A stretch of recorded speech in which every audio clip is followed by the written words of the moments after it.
Mission રાજીપો અંતર્ગત BAPS Swaminarayan સંસ્થાના સમગ્ર વિશ્વમાં પ્રસરેલા 8,500થી વધુ બાળ સત્સંગ કેન્દ્રોના 15,666 બાળકો અને બાલિકાઓએ વર્ષ 2024-25ના એક વર્ષમાં પરમ પૂજ્ય મહંત સ્વામી મહારાજ રચિત સત્સંગ દીક્ષા ગ્રંથના 315 શ્લોકોને આત્મસાત અને કંઠસ્થ કરવાની અભૂતપૂર્વ સાધના સંપન્ન કરી છે. ઓમ સ્વામિનારાયણાય અક્ષર પુરુષ સત્સંગ શિક્ષણાધિનાય અક્ષર પુરુષોત્તમાય સ્વાવર્તનમ વિરચિતમિદં શાસ્ત્રમ તત્સિદ્ધ મહાન સ્વામી મહારાજની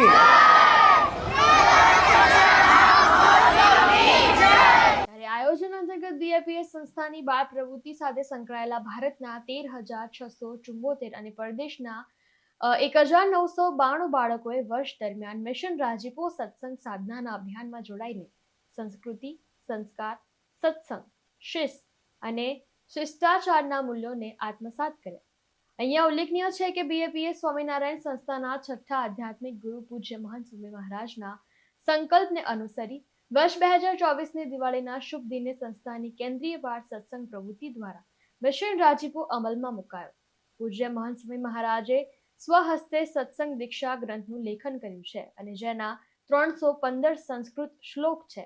આ ગ્રંથમાં સ્વામિનારાયણ સંપ્રદાય સહિત સનાતન ધર્મ અને આદર્શ વ્યક્તિ માટેના મૂલ્યો સંમિલિત છે.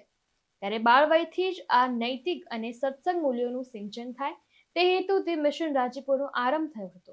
ભારતના ગુજરાત, રાજસ્થાન, પંજાબ, દિલ્હી, ઉત્તરાખંડ, મહારાષ્ટ્ર, પશ્ચિમ બંગાળ, કર્ણાટક રાજ્યો સહિત America, Canada, UK, UAE, Australia, New Zealand, Africa સહિત દેશોમાં બીએપીએસ બાળ પ્રવૃત્તિ સત્સંગ કેન્દ્રોના 40,000થી વધુ બાળકો રજીસ્ટ્રેશન કરાવ્યું હતું. તેમાંથી 15,666 બાળકોએ મિશન રાજીપો સાધના સંપન્ન કરી.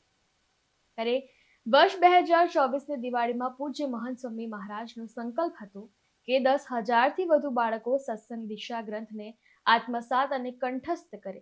તે સંકલ્પ સાધના બનતા કુલ 15,666 બાળકો સાથે વર્ષ 2025ની દિવાળીમાં તે સંપન્ન થયો છે. તે નિમિત્તે 28 અને 29 ઓક્ટોબર 2025ના રોજ બીએપીએસ સ્વામિનારાયણ મંદિર ગોંડલ ખાતે પૂજ્ય મહંત સ્વામી મહારાજના સાનિધ્યમાં મિશન રાજીપો અભિયાનનો પૂર્ણાહુતિ સમારોહ યોજાઈ રહ્યો છે.